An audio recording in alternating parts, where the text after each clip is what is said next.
লাইটটা দে আগে রুদ্রদার বলো না একটু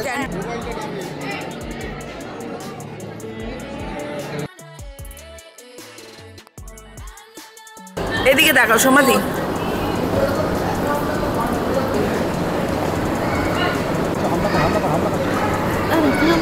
This is a wonderful thing. আমি মানে এইটা একটা প্রগ্রেসিং আই থিঙ্ক সোসাইটি যদি আমরা হয়ে থাকি, this is a perfect example যেখানে আমরা এরকম একটা সিচুয়েশন দেখছি।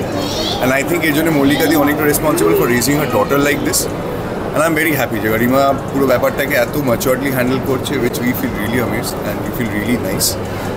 ও খুব ভালো থাকবে অ্যান্ড আই থিঙ্ক রুদ্রদা will take care of the entire family as মল্লিকাদি does. And we just a lot of love, lot of good wishes.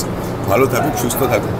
আমি জাস্ট ওদের সাথে দেখা করে এলাম, দুজনের মুখের হাসিটাই বলে দিচ্ছে ওরা ঠিক কতটা হ্যাপি।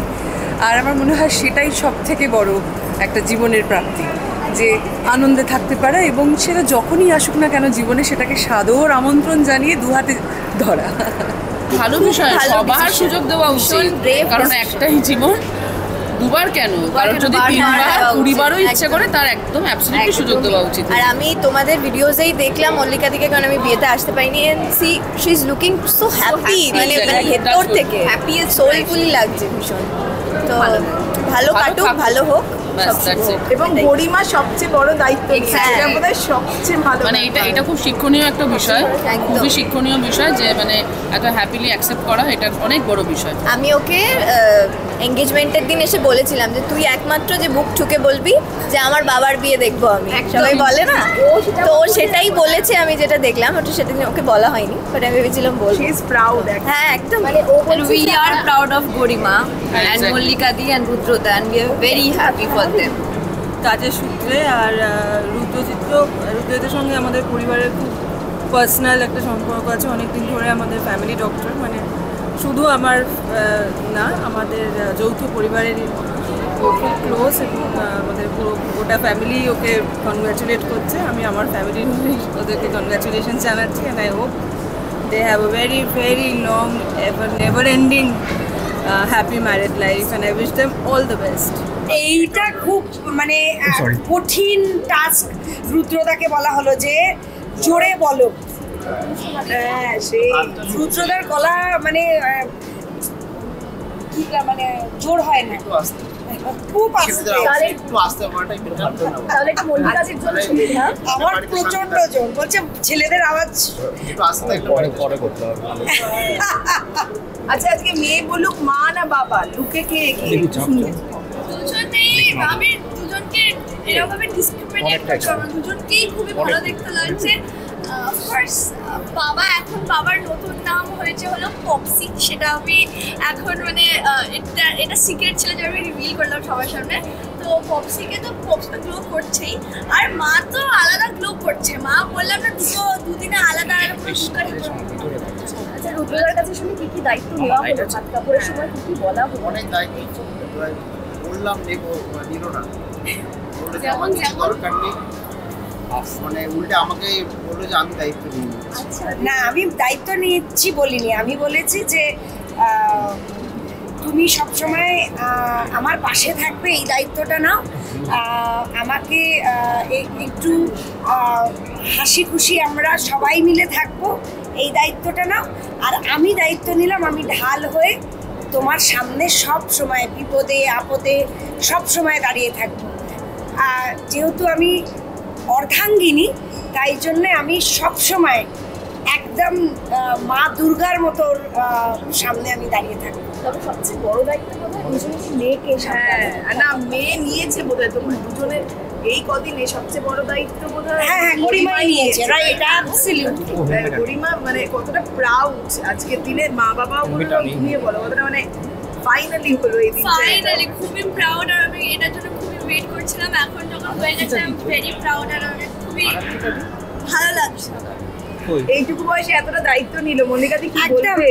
শোনো, মানে এইটা না আমার কাছে একটা স্বপ্ন, মানে বলে না বিয়েটা একটা স্বপ্নের মতো, যেরকম বিয়েটা আমার কাছে স্বপ্নের মতো, আর এইটাও আমার কাছে একটা স্বপ্নের মতো। যখন গরিমাকে হাতে তুলে নিয়েছিলাম প্রথম দিনে, তখন তো একটা পরীর মতো, সেটা যেরকম একটা স্বপ্নের মতো ছিল। গরিমা যখন আমার কাঁধে কাঁধ মিলিয়ে এই ডিসিশনটা নেওয়ার সাহায্য করলো, সেটাও কিন্তু একটা এঞ্জেলের মতো। ও কিন্তু আমার জীবনের এঞ্জেল, আমাদের জীবনের এঞ্জেল। রুদ্রদার মুখ থেকে একটু আওয়াজ আমরা শুনতে পেলাম। রুদ্রদা একটু শেষ করবো, শেষে কি বলবে? দুজন বিশেষ নারী তোমার জীবনের, একজন বেস্ট ফ্রেন্ড, আরেকজন বেস্ট ফ্রেন্ডের কাছাকাছি কোথায় দাঁড়িয়ে আছে, তো কি বলবে শেষে? দেখো, আমার ইউনিভার্সটা খুবই ছোট। I am absolutely complete family man. আর আমার কাছে এইটুকুনি হচ্ছে এখন জগৎ। এই জগৎটাকে নিয়ে থাকতে চাই ভালোভাবে, সুস্থভাবে, আর ওদেরকে যেন সুস্থভাবে ভালোভাবে রাখতে পারি, সেটাই ভগবানের কাছে কামনা করি। আচ্ছা, বিয়ে মিটিয়ে কি ঘুরতে টুরতে যাওয়ার একটু প্ল্যান রয়েছে? গরিমার পরীক্ষা কোনো প্ল্যান নেই। গরিমার পরীক্ষা শেষ হলে আমাদের একটা প্ল্যান আছে, আমরা সবাই মিলে ঘুরতে যাবো, তাই তো? জায়গাটা কি গরিমা ডিসাইড করবে? জায়গাটা ডিসাইড করে নিয়েছি, সেটা হলো আমরা ভাবছি ফার্স্ট, বিকজ আমি একটুখানি ঠাকুর ভক্ত, তো আমি ভাবছিলাম বেনারস যাবো আমরা সবাই মিলে। আচ্ছা, রুদ্রদা, মল্লিকাদির হাতের রান্না কি খাওয়া হয়েছে এখনো? অনেক। হ্যাঁ, কোনটা সবথেকে প্রিয়?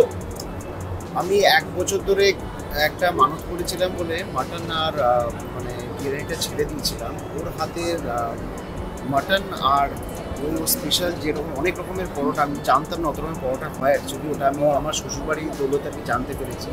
আমার শাশুড়ি আর আমার বউ অনেক রকমের পরোটা বানাতে পারে। তোমরা প্লিজ এসো একদিন খেও। আর ওইটা হচ্ছে আমার ফেভারিট ফুড, তো ওইটা আমি খাবো কখন সেটার জন্য ওয়েট করি। না, তার আগে আমি অনেক রকম মানে। আর ওর হাতে সব রান্নাই ভালো, মাংস এভরিথিং ইজ গুড। মানে দেয়ার ইজ নো, মানে ডিসক্রিমিনেট করতে পারবো না যে কোনটা খারাপ কোনটা ভালো। রান্নাটা না আমার শখের মধ্যে পড়ে, ওটাও তো একটা। আরেকটা জিনিস আমি একটু কেটে বলছি, আমার শ্বশুরবাড়ির দিকে একটা ট্রেন্ড আছে, দে আর দ্য ফাস্টেস্ট। আমি বলবো যে কারোর সঙ্গে যদি কম্পিটিশন হয়, দে আর দ্য ফাস্টেস্ট মানে cooking expert in the world, আমি বলতে পারি। ওরা ধাবা স্টাইলে বাংলা ফুড বানায়, খিদে পেয়েছে 5 মিনিটস ডান, গরম ডাল ভাত সবই। কোথা থেকে হলো, কী করে হলো আমি জানি না, খোঁজার জিজ্ঞেস করিনি, বাট আই নো দ্যাট গরম ওই ধোঁয়া যতক্ষণ না উঠছে, না হলে এটা খাবার নয়। দাদা, একটা ছোট্ট টেস্ট আছে, আমার দিকে তাকাও, ওইদিকে তাকাবে না। বলো তো দিদির নেল পলিশের কালার কি? Golden colour. আর কটা হার রয়েছে বলো? আমি দেখি, আমার বউকেই দেখতে থাকি আমি অ্যাকচুয়ালি। আমি দেখি না, আমি আমার গয়নাও দরকার নেই, আমার মেকআপও দরকার নেই, কিছু দরকার নেই। I have the most beautiful woman with me right now. আমি ওকেই দেখতে থাকি।